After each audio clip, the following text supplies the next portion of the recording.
my god, what happened to you? Do you think my face is pretty? I have to finish what I started. She's my priest. Mortis.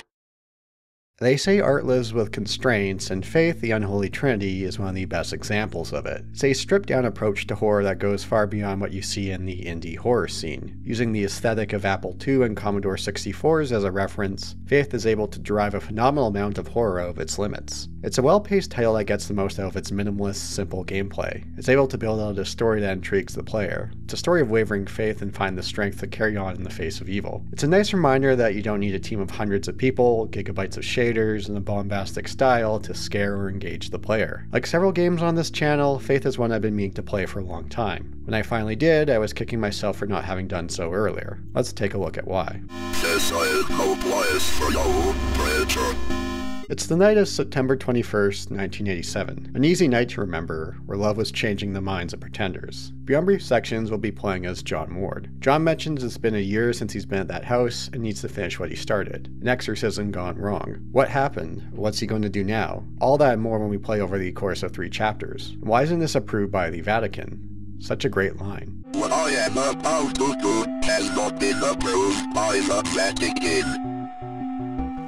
One thing that stands out with Faith's presentation is how minimal it is. Indie horror titles make heavy use of the PS1 aesthetic, and for good reason. Detailed enough to get an idea of what you're looking at, but can leave room for the viewer to fill in the blanks. Faith strips things down even further. Airdorf, the developer of Faith, went with the color palettes of the Apple II, ZX Spectrum, and Commodore 64 computers. What you end up with are simple, minimal scenes that allow the player to fill in the gaps. There are a lot of small details throughout that could add so much to a scene. For example, the dripping of water. It stands out from the rest of the surrounding environment, or the flashing of lightning through the window. Same thing in regards to enemies. The minimal palette gives plenty of room for the player to fill in the blanks, although there are moments where we'll get a better look at what we're dealing with.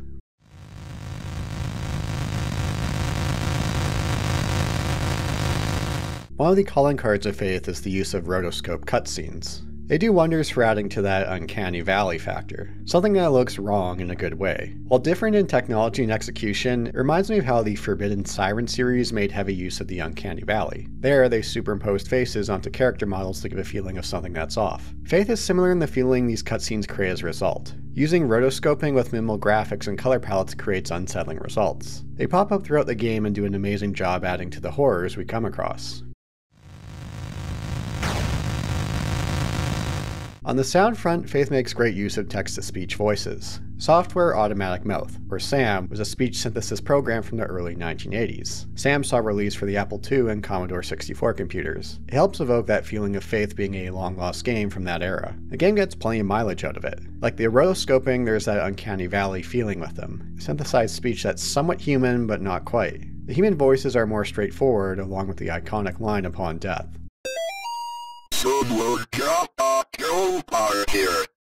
A gun with 1 bullet. Can I help you?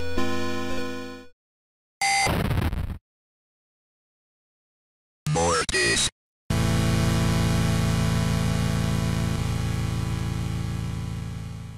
It's where the demons talk that things get unsettling, further pitched down and mucked with. There's many times where I have an idea of what they're saying, but not quite 100%. Something that adds to that otherworldly feeling with the demons.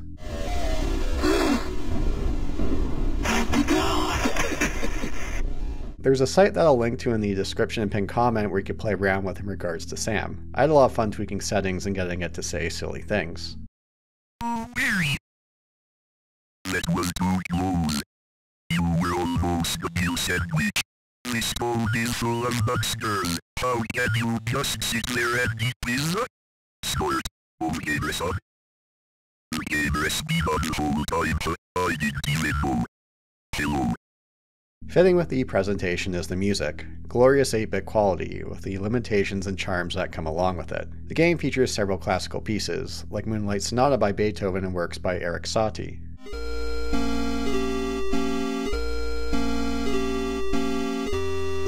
I had no choice.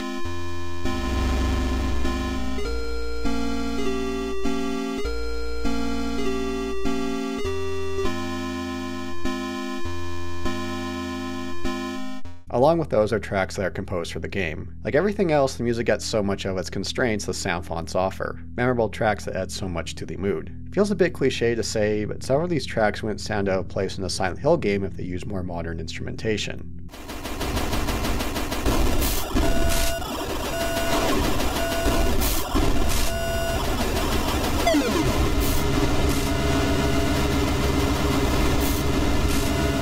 As much as the sound adds to the game, there are stretches where the game is in complete silence. It's something that many horror titles forget. Power silence in the right place. It does wonder for building dread. While Faith stays away from jump scares, for the most part, these sections of silence had me on edge, full of dread waiting for something to happen. Like its presentation, the gameplay is minimalist in its approach. You can walk around and hold up your cross. That's it. Yet the game gets so much out of it. Survival horror titles tend to be minimal in their approach, but Faith goes beyond that, and its execution is on point. Throughout our travels, enemies will come darting at us. Use the cross to ward them off. Use your cross on certain objects to exorcise them and receive a note. These objects stand out from the rest of the environment. Faith makes heavy use of notes to piece together the plot. It's what you expect out of a survival horror title. Some are quite long. Now with the minimal presentation, it is understandable to help fill in a lot of these blanks. I'll save it for the spoiler section, but Faith has one of the most memorable notes I've come across in the game. You know which one I'm talking about if you played it. There are light puzzles throughout Faith. Most of them are the look at the note for the right info, remember it, and then enter it elsewhere. Something I find a bit tiresome for puzzles in games. But like the notes, there is one great moment where trying to solve a puzzle turns into something else altogether, something I'll cover later. Some of the best moments in Faith are the boss fights. They have that feeling of the classic old school 8-bit boss nailed down. Something that wouldn't feel out of place in an old Zelda title, if stripped down further. Fights can take a few tries, but never veer into the realm of frustrating. Some might take you a bit to figure out what you need to do or how to dodge attacks. Like determining which of the several demons in front of us is the real one. If they use as subtle visual clues, you can figure out what to do. You have to bounce out getting your damage in with your cross before avoiding attacks. It makes heavy use of patterns and is all great fun in its simplicity. Let's go through these 3 chapters, so spoilers ahead. 3 chapters differ in size and scope. Chapters weren't all released at once. Chapter 1 came out in October 2017, Chapter 2 in February 2019, and Chapter 3 in October 2022. They become more fleshed out and longer as you progress. This is more of a Cole's Note version of the plot and highlights of the chapters. Wendigoon, one of the few multi-million subscriber channels worth their salt, does a great deep dive into the game. Internet Historian, another multi-million subscriber channel worth their salt, voices Gary in it. Along with that, Wendigoon did an interview with the creator of Faith, Erdorf. Links in the description and pinned comment. Starting with Chapter 1. Through notes we could find, we could piece together what John is returning to. John and Father Alred performed an exorcism at the Martins' household. The only ones left remaining are John and Amy Martin, the girl possessed by a demon. Father Alred is dead. Amy's parents are dead, and her twin siblings are missing. This chapter has a small map. Throughout our journey in the woods, we'll come across this creature that we have to fend off.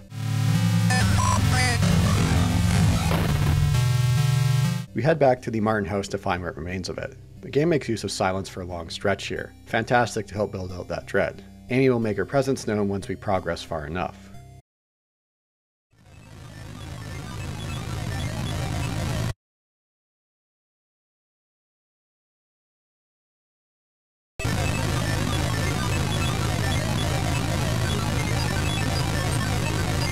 She is here. We'll fend her off as we make the way to the attic to face the possessed Amy in a great boss fight.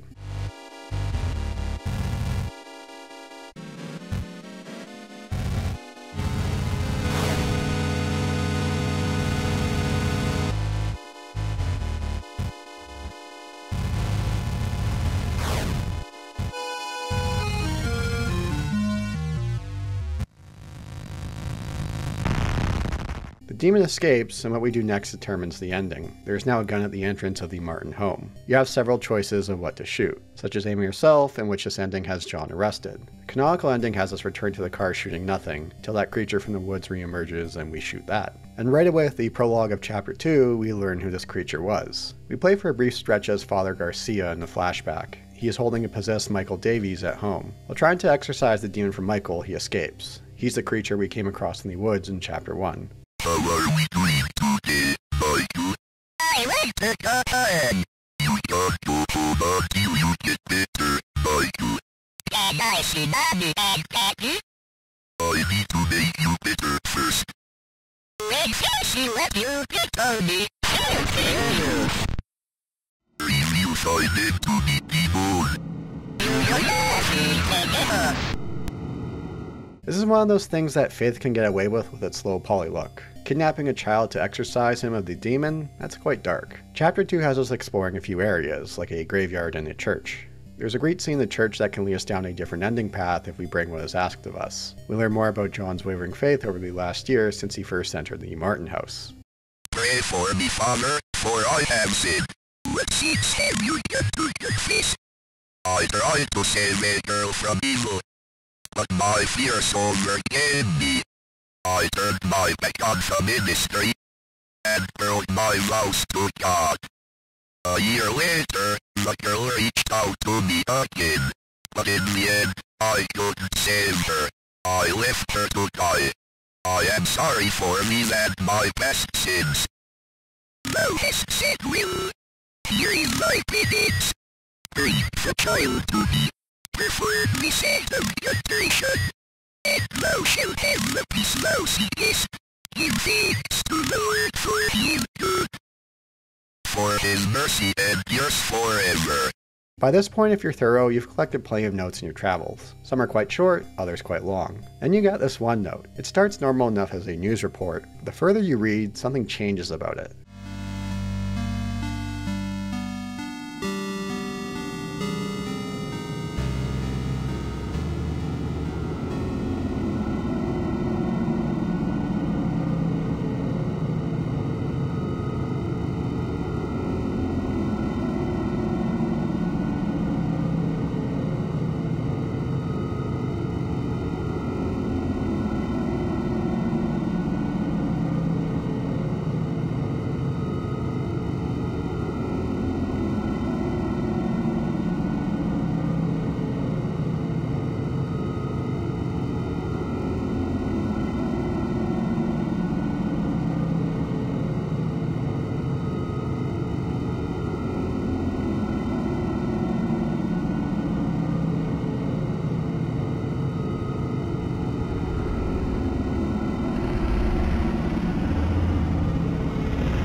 This stretch is such a masterclass in horror, taking the old trope of reading notes in horror titles and turning it on its head. The way it shifts from stating the facts to addressing you as the music changes to the writing becomes more and more out there. The amount of dread it's able to build is phenomenal. What was I going to see after I closed the note?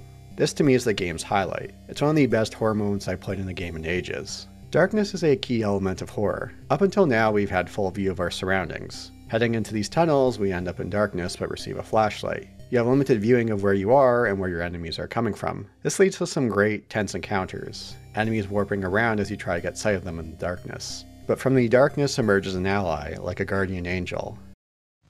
I lead the way. Don't be afraid, John. Where two or three are gathered in God's name, there will he be also. We can banish this demon together. Father Garcia joins us to exorcise this powerful demon. In this fight, we attack this demon and protect Father Garcia as he recites the 91st Psalm. The ending varies depending on if Father Garcia survives the fight. I shall behold the reward of the wicked, because I have made the Lord my refuge. There shall no evil befall me, for he shall give his angels charge over me. They shall bear me up in their hands, and I shall tread upon the serpent. That turns out it was all a dream. Well, sort of. Awakening in his home, John finds a note from Father Garcia. They are trying to find Amy's twin siblings, Nate and Jason. With them, they will perform a ritual to call forth the demon Malthus. Who is they? Well, that's what Chapter 3 gets into. Chapter 3 has a noticeable jump in scope and length. There are positives and drawbacks to it. It has some of the best stretches. There are a bunch of secrets tucked away for the player to find. But there are some of the more frustrating sections of the game within. Even then, it's nothing too egregious, but noticeable. Chapter 3 begins with a flashback to September 21st, 1986, the year before, with John and Father Alred heading to the Martin house to exorcise the demon within Amy. John wakes up. Today is October 28th, 1987, 3 days before the profane Sabbath. In John's home, there's a room he refuses to go into, one with several crosses on the door. What's in there? Well, you can find out with one of the possible endings. There's a lot of intrigue walking by this door several times throughout. I'm not going in there. Chapter 3 is where Gary becomes a more prominent figure. We've seen mention of him in notes in prior chapters, and when you boot up the game it says Gary loves you. First area takes us to the clinic. Here we're attacked and strapped to a gurney. Nice little homage to the film Jacob's Ladder.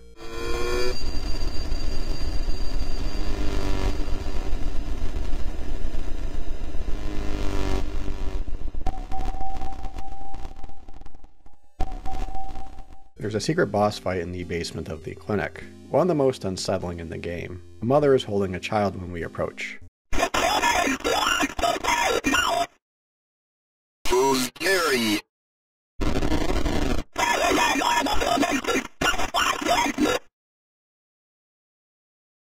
I'm leaving now.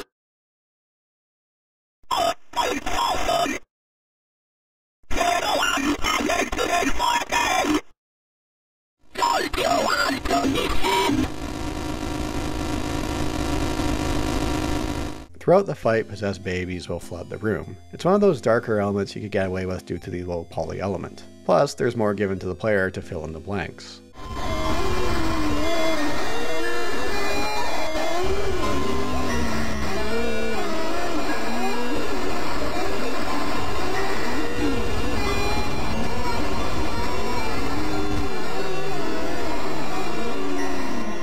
The second act of Chapter 3 has us going to an apartment building with a cult presence. We get several conflicting notes from a woman named Lisa of whether she's okay or not.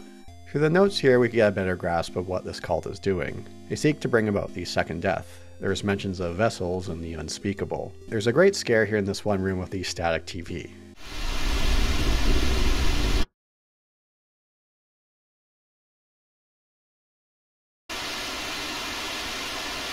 Chapter 3 makes use of limited light like Chapter 2, but with a different approach. There's a stretch where we part ways with our cross. In its place, we get a camera. It lights up the entire area, but only for a brief moment. We need to give it some time to recharge. Again, the game makes great use of silence, with no music track. The only sound is the click of a camera.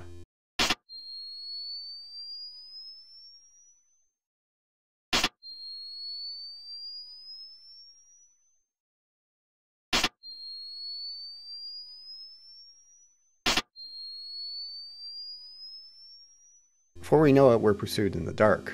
There's great tension trying to get a lay of the land for a brief moment while trying to escape. It's a great relief to get your cross back along with the light returning. We'll find Lisa possessed by a demon. This can be a pretty tricky fight, where you can become possessed for a time by the demon.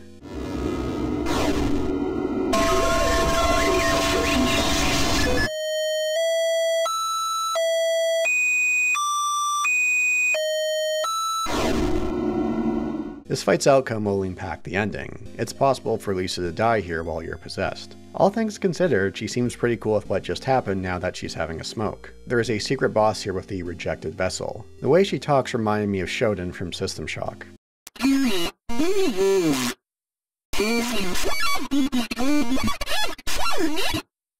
My God, Amy, is that you?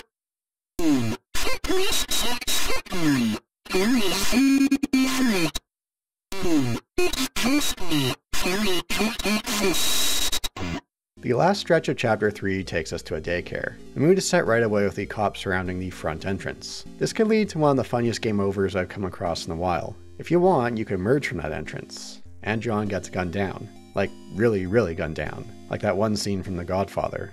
He's got a gun, open fire.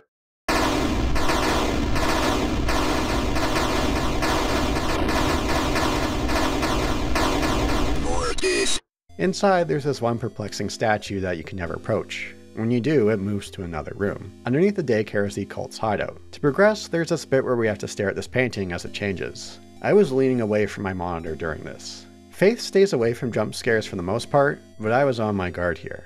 There's another great gotcha moment here that's similar to the one in Chapter 2 with the note. There's a puzzle with changing the placement of chairs where you move back and forth between two rooms. Then this happens.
I thought at first that I screwed up and didn't solve the puzzle in time. Turns out it doesn't matter, this happens regardless. It's a great gotcha moment. There's one notable stretch of needing to grab this item. To do so, we need to play the game of red light, green light. A simple child's game turned terrifying. The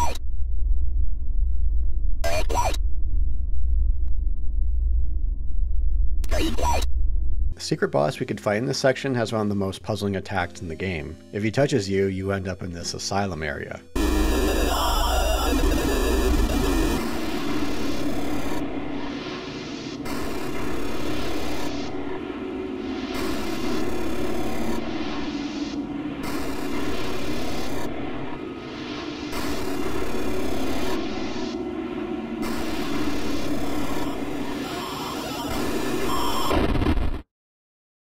Nearing the end stretch, there's a maze in the dark. This is a part I find that skirts the fine line between disorienting and frustrating. Yes, the red symbols on the ground can guide you, but it's still easy to get turned around. Of all these sections in Faith, I felt this to be the one I enjoyed the least. We finally come face to face with Gary Miller, but first, one more flashback to September 21st, 1986. John, his faith shattered, calls out to the Lord for help, which a white entity answers our call. John isn't strong enough and wants to go home. This white entity will help John exchange for the sealing of Amy's fate, which John accepts and swears to it.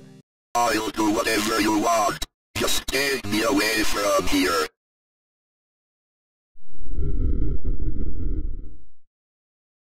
I swear it. In one of the endings, John mentions he saw the devil. As confirmed by Airdorf, this is Satan that John is making a deal with. Returning to the present, we have Q&A time with Gary Miller. 3 questions. At first I thought this was going to give away too much, but it's a case of clearing things up but adding more questions. Like how the twins never existed. Mrs. Martin had a miscarriage and had a breakdown. I love during this talk how certain words flash back and forth, like vessel and victim. Our fight against Gary differs from others. One hit isn't a game over. I mentioned earlier the bosses remind me of the classic Zelda titles. This fight in particular reminds me of the fight with Ganon at the end of A Link to the Past.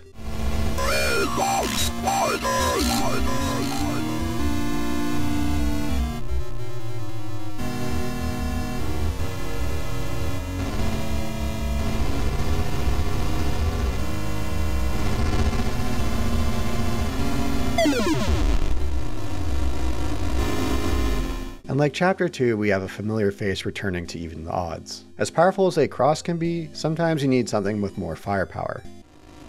Please. Don't be afraid, kid.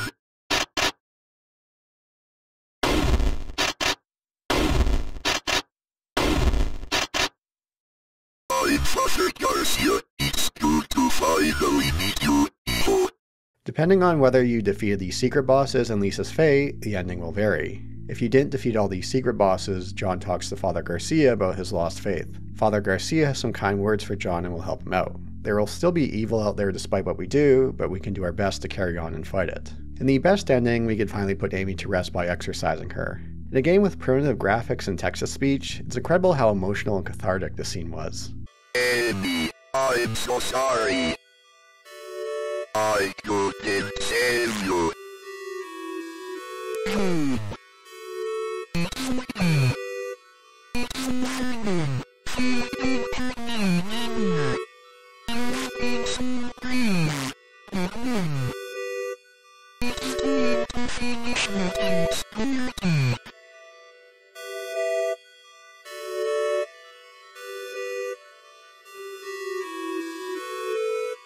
En nomine Patri et Filii et Spiritus Sancti.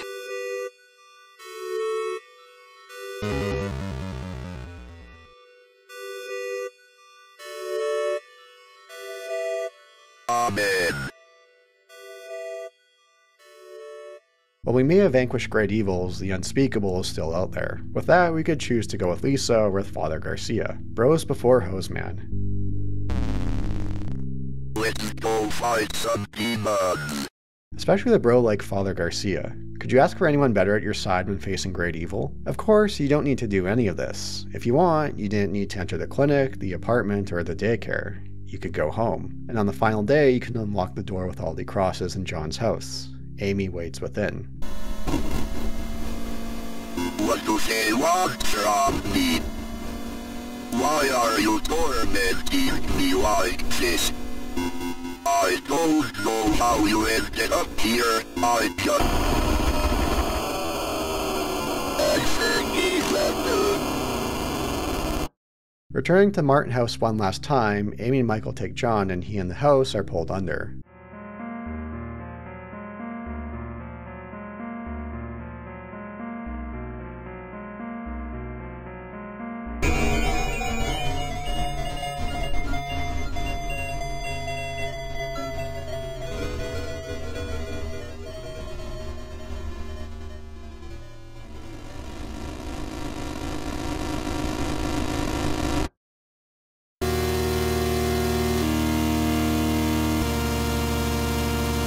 John's faith wavered and he paid the price. Talk about a bummer of an ending. With the other endings, there's something profound in their meaning. As Father Garcia says in one ending, true faith looks forward, not back. John's faith may have been shattered, but he could piece it back together.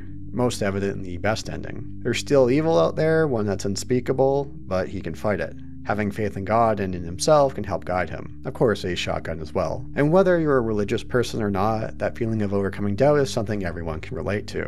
And when you combine that with its unique, minimal presentation, along with great pacing, bosses, and atmosphere, you end up with one of the best horror titles to come out in years. It's like several games I covered on this channel. One that I've been meaning to play for a long time, and when I finally did, I was kicking myself for not doing so sooner. Erdorf is one to keep an eye on. I look forward to seeing what he's working on next. Thanks for watching.